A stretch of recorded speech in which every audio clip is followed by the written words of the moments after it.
Hello बच्चों, आज का हमारा ये जो क्वेश्चन है जेई के अंदर 1998 में और एनडीए के अंदर 2006 में आया है। तो इस टाइप के हम ओट क्वेश्चन डिस्कस कर रहे हैं। ओट का मतलब ऐसे क्वेश्चन जो एनडीए और आईआईटी जेई मेंस दोनों ही एग्जाम में आ चुके हैं। तो आप समझ सकते हैं कितने इंपॉर्टेंट क्वेश्चन होंगे। इस सीरीज के चलते आज हम क्वेश्चन नंबर 33 देखने जा रहे हैं कॉम्प्लेक्स नंबर से। सेट, रिलेशन और फंक्शन हमने कंप्लीट कर लिया है, ठीक है।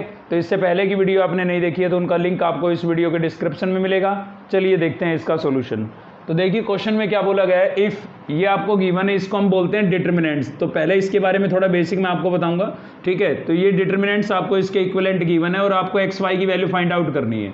तो भाई सीधी सी बात है, इसको आपको ए प्लस आइटा बी की फॉर्म में चेंज करना पड़ेगा और फिर इससे हम क्या कर लेंगे, कंपेयर। तो पहले थोड़ा डिटर्मिनेंट्स के बारे में जानते हैं। तो देखिए इस टाइप से जो लिखा होता है ना उसको हम बोलते हैं डिटर्मिनेंट्स। मैट्रिक्स और डिटर्मिनेंट्स का टॉपिक अगर आपने पढ़ा है तो आप समझ जाएंगे, नहीं भी पढ़ा है तो भी कोई दिक्कत नहीं है, मैं थोड़ा बेसिक बढ़ा के चल रहा हूँ, ठीक है। इस टाइप से मैंने ये बना दिया। तो ये मैंने एक डिटर्मिनेंट्स बना दिया है। क्या बना दिया है, डिटर्मिनेंट्स। इसमें इनको पढ़ेंगे हम रो।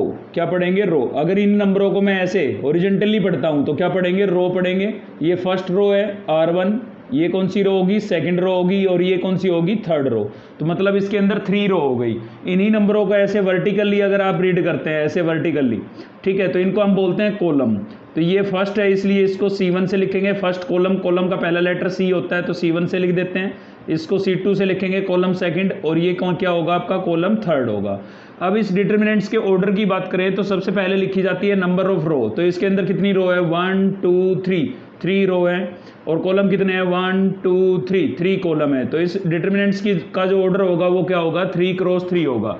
मतलब ये डिटर्मिनेंट्स आपको जो गिवन है ये 3 क्रॉस 3 ऑर्डर का है, क्योंकि इसके अंदर 3 रो है, 1 2 3 रो है, 1 2 3, 3 कॉलम है। तो ये 3 क्रॉस 3 ऑर्डर का डिटर्मिनेंट्स है।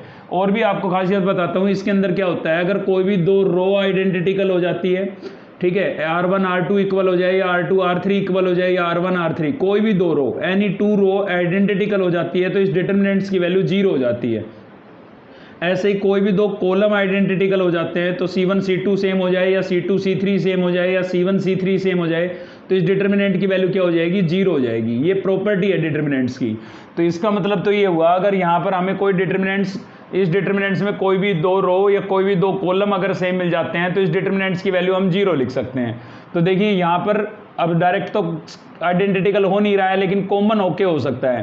तो यहाँ 3 हमें दिख रहा है, यहाँ भी हमें 3 दिख रहा है, यहाँ भी हमें 3 दिख रहा है। तो एक तो इसके अंदर से 3 कॉमन हो सकता है। दूसरा, अगर यहाँ पर आइटा आ जाए तो इसके अंदर से मैं आइटा भी कॉमन कर सकता हूँ। तो यहाँ आइटा कैसे आए, तो हम क्या करते हैं, देखिए इसके अंदर ये फर्स्ट रो, फर्स्ट कॉलम मैंने सेम लिखा है 6 आइटा 4 और 20, और मुझे यहाँ पर आइटा लेके आना है, इसलिए मैं क्या करूँगा, -3 आइटा ये सेम लिख दिया मैंने, ये 3 आइटा सेम लिख दिया, और इसके साथ मैं आइटा लिख देता हूँ, आइटा स्क्वायर, सॉरी क्या लिख देता हूँ, आइटा स्क्वायर, क्योंकि आइटा स्क्वायर की वैल्यू कितनी होगी, -1, माइनस मैंने पहले लगा दिया, माइनस माइनस प्लस होगा, वापस यही आ जाएगा। तो मैंने इसके अंदर क्या किया, माइनस लगा के आइटा स्क्वायर इसके साथ लगा दिया, क्योंकि आइटा स्क्वायर की वैल्यू कितनी होती है, -1 होती है। अब देखिए इसमें आइडेंटिकल बन गई है, आइटा आप इसमें से कॉमन कर सकते हैं। तो इसके अंदर से मैं एक तो 3 कॉमन कर सकता हूँ, एक आइटा कॉमन कर सकता हूँ, ठीक है। मैं इसके अंदर से देखिए -3 आइटा कॉमन कर लेता हूँ ताकि यहाँ प्लस का 1 बचे और प्लस का 1 यहाँ पर है। ऐसे यहाँ -1 बचेगा, माइनस का 1 यहाँ पर है, यहाँ माइनस आइटा बचेगा तो सॉरी प्लस आइटा बचेगा तो ये प्लस का आइटा ही यहाँ पर है। तो इसके अंदर से मैं क्या कॉमन कर सकता हूँ, इसके अंदर से मैं -3 आइटा कॉमन कर सकता हूँ। तो ये आपका बचेगा 6 आइटा 4 20। जिस कॉलम के अंदर से आप कॉमन करेंगे ना तो वहीं पर चेंज होगा, बाकी कॉलम सेम रहेंगे। तो इसके अंदर से मैंने -3 आइटा कॉमन कर लिया, तो यहाँ पर कुछ नहीं बचा तो क्या लिखेंगे, प्लस का 1। इसमें से -3 आइटा कॉमन किया है तो माइनस तो यहाँ नहीं था, तो माइनस कॉमन किया है तो इसका साइन चेंज होगा, यानी कि यहाँ पर प्लस का 1 बचेगा। इसके अंदर से मैंने -3 और आइटा कॉमन किया है तो एक आइटा बच जाएगा यहाँ पर, ठीक है, और यहाँ पर 1, यहाँ पर -1, और ये क्या बच गया आपका, आइटा। अब आप देख सकते हैं यहाँ पर C2 और C3 दोनों कॉलम आइडेंटिकल हो गए हैं, ये दोनों क्या हो गए हैं, सेम।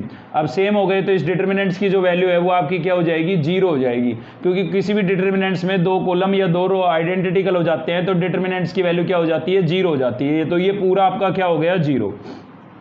-3 आइटा, और इसको इसकी जगह मैंने 0 लिख दिया। यहाँ पर हो जाएगा x प्लस आइटा वाई। अब देखिए इसको 0 से मल्टीप्लाई करेंगे तो ये पूरा ही 0 हो जाएगा, तो 0 इक्वल्स टू आपके पास क्या आ गया, x प्लस आइटा वाई आ गया।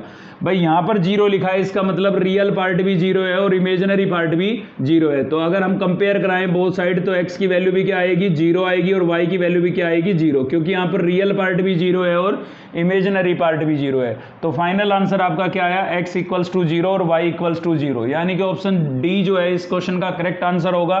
तो वीडियो हेल्पफुल लगी तो एक लाइक जरूर करें, चैनल को सब्सक्राइब नहीं किया अब तक तो चैनल को सब्सक्राइब कर लीजिए, साथ ही कमेंट करके बताएं आप अगर कोई भी चेंज चाहते हैं तो। थैंक यू, मिलते हैं नेक्स्ट वीडियो में।